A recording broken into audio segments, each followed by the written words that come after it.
News, ये भी हाल ही में न्यूज़ में था। It lies in where? Option A Arctic, option B Russia, option C Denmark, option D Antarctica. तो सही आंसर क्या है? सही आंसर आपका है एंटार्क्टिका। ठीक है, बेसिकली क्या हुआ है, a large iceberg broke off from Antarctica's Brunt ice shelf last week.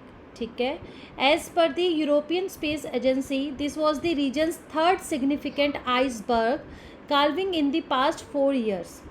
ये सबसे बड़ा आइसबर्ग था जो पिछले 4 सालों में, ये तीसरी बार था जो ये इंसिडेंट हुआ। इस आइसबर्ग का नाम भी दिया है A83 and Christopher Shuman, a glaciologist based at NASA's Goddard Space Flight Center, जिसने एस्टिमेट किया कि इस आइसबर्ग का अप्रॉक्सीमेट अगर उसको मेज़र किया जाए तो 375 स्क्वायर किलोमीटर्स होगा। तो आप सोच सकते हैं कि ये कितना बड़ा आइसबर्ग था। और ये फर्स्ट स्पॉटेड हुआ ब्रंट आइस शेल्फ में, जो कि ईस्टर्न वेडल सी में स्थित है। Now you have to know where this sea located. So this is the map. Antarctica आपका वेडल सी यहाँ पे स्थित है और यहीं पे आपका आइसबर्ग हुआ है। ठीक है, ये देखिए इस तरीके से ये पूरा हिस्सा यहाँ से ब्रेक हुआ है। तो आप सोच सकते हो अगर आइसबर्ग हो रहा है तो कितनी बड़ी ग्लोबल वार्मिंग, मतलब ये इंडिकेट कर रहा है आपके ग्लोबल वार्मिंग का। आने वाले टाइम में कितना और भी ज़्यादा ये ब्रोक ऑफ हो सकता है। और ये यहाँ पे आपका एंटार्क्टिका का ये लोकेशन है वेडल सी का, अगर पूरे ग्लोबल मैप पे देखें तो। ठीक है, बस आपको इसमें सबसे इम्पॉर्टेंट ये था कि ये हेलोविन क्रैक है क्या और इसकी लोकेशन क्या है, सबसे इम्पॉर्टेंट। और सबसे इम्पॉर्टेंट ये भी हो जाता है कि ये वेडल सी के बारे में भी यूपीएससी पूछ सकता है, मैपिंग में पूछ सकता है। तो आपको पता होना चाहिए कि वेडल सी जो है वो आपका एंटार्क्टिका के इस डायरेक्शन में है, यानी कि आपके नॉर्थ वेस्ट में। ठीक है, नेक्स्ट क्वेश्चन है, ये नेशनल ग्रीन ट्रिब्यूनल क्या होता है? एक ऐसा स्पेशल कोर्ट जो स्पेशल केसेस को देखता है। एक ऐसा कोर्ट है जो स्पेशल केसेस को सॉल्व करने के लिए ही बना है। तो क्वेश्चन नंबर 2 क्या कहता है? Which of the following statements is not correct about the National Green Tribunal? First, the tribunal's order are not enforceable, यानी कि वो बाइंडिंग नहीं है। Option B, the tribunal has jurisdiction over all civil cases involving a substantial question relating to the environment. Option C, it was established in 2010. Option D, the decision of the tribunal can be challenged before the Supreme Court within 90 days. अगर मैं ये चारों options देखूँ तो सबसे पहला option, अगर किसी ने भी ये ट्रिब्यूनल का अच्छे से पढ़ा होगा तो पहला ही लाइन जो सबसे important fact of this tribunal है, दिस इज़ बाइंडिंग। इसके जितने ऑर्डर्स होते हैं वो इन्फोर्सेबल होते हैं, दैट आर बाइंडिंग। तो ये पहला ऑप्शन ही गलत है। So as per the demand of this question option A will be the correct answer, right. थोड़ा सा और इसके बारे में जानते हैं, ये चर्चा में क्यों था। अभी क्या हुआ कि गोवा में एक रेस्टोरेंट है और उस रेस्टोरेंट को वहाँ पे चैलेंज मिला था 2016 में। क्या हुआ था कि जो Goa coastal zone management authority है उन्होंने केस फाइल किया और ये भी कहा कि भाई ये जो स्ट्रक्चर है रेस्टोरेंट का ये इल्लीगल है, इसको डिमोलिश करना है, which is violating the rules of coastal regulation zone norms. अब आपको ये एक तो ये CRZ नॉर्म्स होता क्या है, अगेन ये भी आपको पता होना चाहिए। तो ग्रीन ट्रिब्यूनल ने इस केस को डिसमिस्ड कर दिया जो गोवा में रेस्टोरेंट के ऑनर ने फाइल किया था। तो ये इस कंटेक्स्ट में ये चर्चा में था। यूपीएससी क्या करता है, अगर कोई भी चीज़ चर्चा में है तो वो उसके 2 चीज़ें पूछ सकता है, एक उसका स्टैटिक पोर्शन पूछ लेगा, दूसरा या फिर उसका अप्लाइड पोर्शन पूछ लेगा। ठीक है, तो आपको इस केस में दोनों ही पता होना चाहिए। जैसे कि नेशनल ग्रीन ट्रिब्यूनल कब फॉर्मेशन हुआ था इसका? 2010 में हुआ था under the National Green tribunal act. which is a specialized judicial body with expertise dedicated only to the adjudication of environmental matters in the country। क्योंकि ग्रीन है तो ये इन्वायरमेंट से रिलेटेड है, सिर्फ इन्वायरमेंट के ही केसेस को देखता है, बाकी कोई केसेस को नहीं देखता है। जो ट्रिब्यूनल है वो Supreme Court and law commissions की रिकमेंडेशंस पे उसका स्थापना हुआ है, as well as India's international law obligation to design and successfully execute national environmental legislation. ठीक है जी। अब और भी कुछ फैक्ट्स हैं which are very important for your examination point of view, that are, एक तो ये लीगली बाइंडिंग है, प्रेजेंट में ये 5 जोन है इसके, ये इतना इम्पॉर्टेंट फैक्ट नहीं है। खैर इसका सबसे इम्पॉर्टेंट फैक्ट यही है कि इसके ऑर्डर्स जो है वो लीगली बाइंडिंग या फिर इन्फोर्सेबल होते हैं। दूसरा फैक्ट जो आता है इसका जो इसकी सबसे इम्पॉर्टेंट फैक्ट है, फीचर है कि इसका ज्यूरिसडिक्शन सभी सिविल मैटर्स में है, but which must have the environmental question. ठीक है, ये इन्वायरमेंटल से रिलेटेड होना चाहिए। डिसीज़न जो दे देगा ट्रिब्यूनल ने जो भी डिसीज़न दिया है दैट इज़ बाइंडिंग।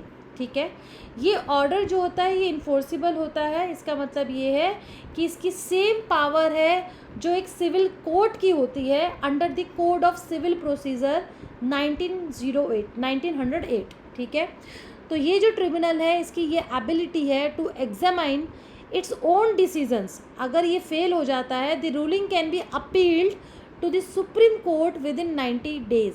इसीलिए लास्ट जो स्टेटमेंट थी इस क्वेश्चन में वो भी करेक्ट थी। ठीक है, चलिए नेक्स्ट क्वेश्चन है, with reference to the living will considering the following statements, the Supreme Court had legalised passive euthanasia in 2018. Maharashtra is the first state that has formalized to some extent the implementation of directives issued by the Supreme Court. Euthanasia क्या होता है?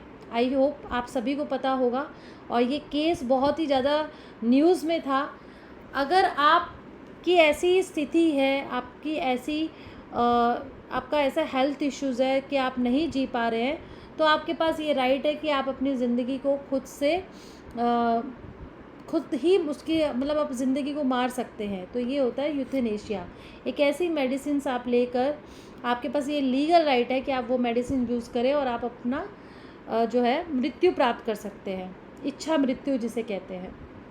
पहले ये legal नहीं था, मतलब ये था या नहीं था, लेकिन क्वेश्चन मुझे अभी बस आपको यही बताना है कि क्वेश्चन की स्टेटमेंट है कि भाई यूथनेशिया जो था वो लीगलाइज्ड था 2018 में। महाराष्ट्र पहला ऐसा राज्य बना जहाँ पे कुछ हद तक फॉर्मलाइज किया गया related to this euthanasia rules. और a person who wishes to write a living will must draft it in accordance with the reference format in front of 5 witness.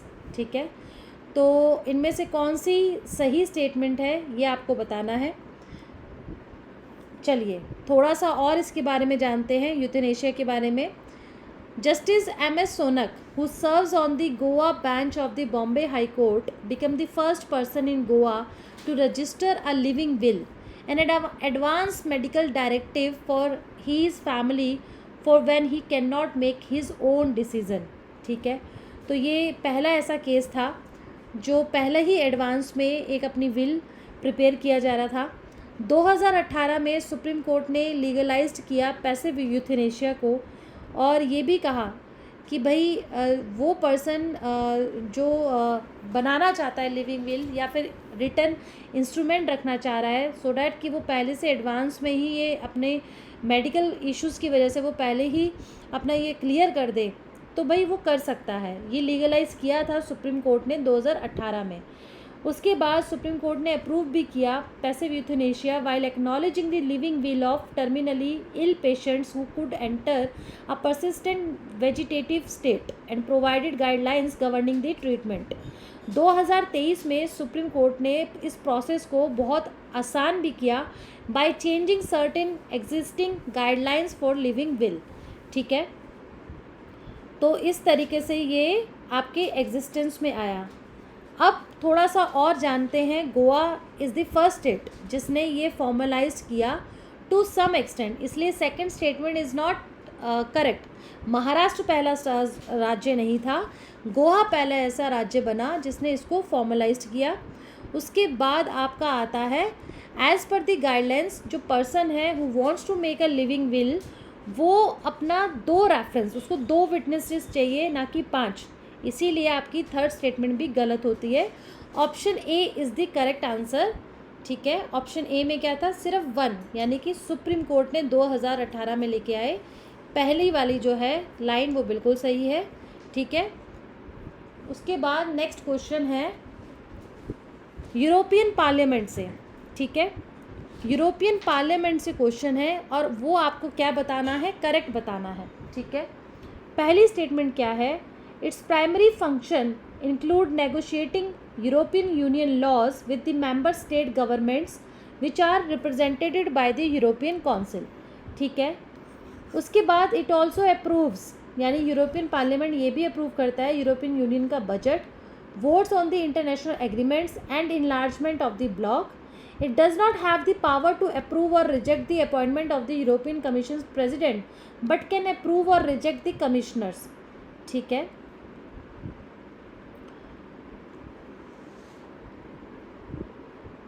और like national parliaments, it has the right to propose laws and can negotiate those proposed by the executive European Commission. ठीक है, तो कितनी statement इसमें सही है ये आपको बताना है।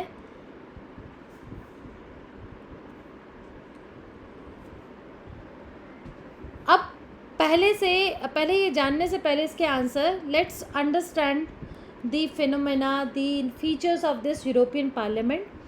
अच्छा, अभी 373 जो है वो सिटीजन्स हैं, मिलियन सिटीजन्स हैं, which across the 27 member states of the European Union are eligible to vote on June 6 to 9 in elections of the European Parliament to the Parliament, which is the only directly elected body of the European Union. European Parliament represents the citizen of its member states. अभी इसके member कितने हैं European union के? 27. Its primary functions include negotiating European laws with the member state governments which are represented by the European Council. Hence statement 1 is correct. Second statement भी सही है कि वो अप्रूव करता है यूरोपियन यूनियन के बजट को। तीसरी स्टेटमेंट गलत है, it also has the power to approve or reject the appointment of the European Commission's president. Currently Germany's Ursula von der Leyen and the commissioners. ठीक है, Unlike national parliaments, the EP यानी European Parliament does not have the right to propose laws but can only negotiate those proposed by the executive European Commission. Hence, fourth statement is not correct. ठीक है, तो जो member आपके हैं वो हर 5 साल में इलेक्ट होते हैं और यूरोपियन पार्लियामेंट को कोई राइट नहीं है to propose laws, but negotiate कर सकता है। ठीक है, चलिए नेक्स्ट क्वेश्चन है भारत की अर्थव्यवस्था के बारे में है, कंटेक्स्ट में है भारतीय अर्थव्यवस्था। With reference to the Indian economy considering the following statements. अभी हाल ही में मॉनेटरी पॉलिसी RBI ने पब्लिश की थी जिसमें रेपो रेट को चेंज किया नहीं किया, वो अभी इस क्वेश्चन के बाद हम डिस्कस करते हैं, बट उसमें रिलेटेड टू रेपो रेट था। ठीक है, चलिए क्वेश्चन देखते हैं, करेक्ट बताना है। पहली स्टेटमेंट है the retail inflation rate is said to be within the so called comfort zone of the RBI when it is anywhere between 2% and 6%. When economic activity needs a boost, the RBI cuts the repo rate to make it easy for consumers and producers alike to borrow money and spend. Lower repo rates imply it pays more to keep money in the bank instead of spending it. ठीक है, ये जो है ये third statement जो है वो गलत है। अगर रेपो रेट कम होता है यानी कि liquidity will be high in the market, and if liquidity high in the market क्योंकि लो है तो लोग जो है रेपो रेट क्या होता है, जब बैंक्स RBI से लोन लेता है शॉर्ट टर्म पर्पस से जिस रेट पे, जिस दर पे लेता है, जिस ब्याज पे लेता है, उसे रेपो रेट कहते हैं। अगर रेपो रेट आरबीआई ने कम रखा है तो banks will be excited to have loan, more loan from RBI. तो बैंकों के पास क्या आ जाएगा, पैसा ज़्यादा आएगा। ठीक है, तो बैंकों, ये आरबीआई है, ये बैंक्स हैं, शेड्यूल कॉमर्शियल बैंक्स, और ये पब्लिक है। अगर आरबीआई सस्ता लोन ऑफ़र कर रहा है तो बैंक्स के पास बहुत सारा धन आ जाएगा, लिक्विडिटी बहुत सारी आएगी, और उसको आगे वो जनता को देगा, तो हाई सप्लाई क्रिएट करेगा मार्केट में। तो लोग क्या करेंगे, लोग भी लोन लेंगे और स्पेंडिंग जो पावर है वो बढ़ेगी। ठीक है, so third statement is not correct. ठीक है, चलिए, ठीक है, उसी का एक्सप्लेनेशन है कि रेपो रेट रिड्यूस होगा which makes cheaper for the loan banks to borrow from it and lends onwards to the customer. ठीक है, तो इससे इंसेंटिवाइज होगा इकोनॉमिक एक्टिविटी। उसके बाद ये आपकी मॉनेटरी पॉलिसी है जिसका मेन पर्पस होता है to maintain price stability in the economy. Simply कहें तो आरबीआई हमेशा ये इंश्योर करेगा, वो कोशिश ये करता है प्राइसेस में स्टेबिलिटी आए, फ्लक्चुएशन ज़्यादा ना आए, अगर फ्लक्चुएशन है तो एक रीज़नेबल डिग्री के साथ हो। This fluctuation is measured by the retail inflation, यानी कि कंज्यूमर प्राइस इंडेक्स। ठीक है, ये रिटेल होता है। The rate at of price rises that is faced by the average individual consumer or customer, we can say. RBI का जो target है वो 4% है, which means that the general price level should go up by 4% from one year to another. ठीक है, जो cap है वो +2 -2 रखा है, मैक्सिमम 6% और मिनिमम 2%, क्योंकि कुछ परसेंट भी आपका इन्फ्लेशन होना ज़रूरी है। ठीक है, अगर मैं सेकंड स्टेटमेंट की बात करूँ तो बिल्कुल सही है, लेकिन थर्ड स्टेटमेंट जैसे मैंने आपको बताया कि वो गलत है।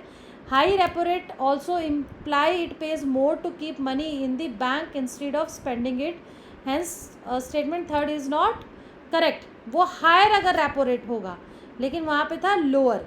ठीक है, so this is all about the RBI. Now we have question related to NOTA.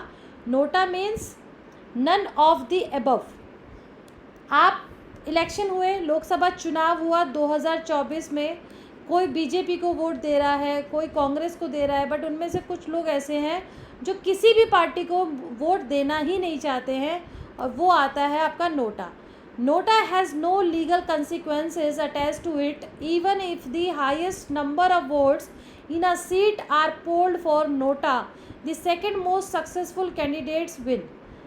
कोई लीगल कंसिक्वेंस नहीं है, भले ही अगर आपका नोटा जो है उसमें ज़्यादा लोगों ने वोट कर दिया तब पर भी उसका कोई भी जो है वो कंसिक्वेंसेस लीगल नहीं है।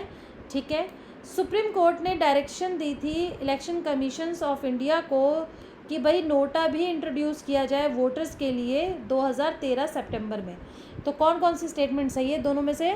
देखिए, सेकंड स्टेटमेंट बिल्कुल सही है कि ये 2013 में आया था, और फर्स्ट स्टेटमेंट भी सही है क्योंकि ये केस हुआ था अभी, किसके केस में, ये केस आया था आपका शिव खेरा, जो attach to this seeking directions to the EC to frame guidelines. नहीं, एक पर्सन थे, बीजेपी कैंडिडेट थे, जिनको वोट जो है 10 लाख लेकिन नोटा का आया। इंदौर, अभी हाल ही में ये सीन था कि इंदौर में लगभग 2,18,000 समथिंग जो है जो वोट मिला है वो नोटा को मिला है, और ये सबसे हाईएस्ट था कंस्टिट्यूएंसीज में, यानी कि 2.25 लाख लोग वो हैं जो किसी भी पार्टी को वोट देना ही नहीं चाहते। पहली स्टेटमेंट भी सही है, दूसरी भी सही है, hence answer C will be the correct answer. So with this I am ending my current affairs session here only. If you like this video, please like, share and subscribe my channel. If you have any doubt related to the questions, you can ask in the comment box.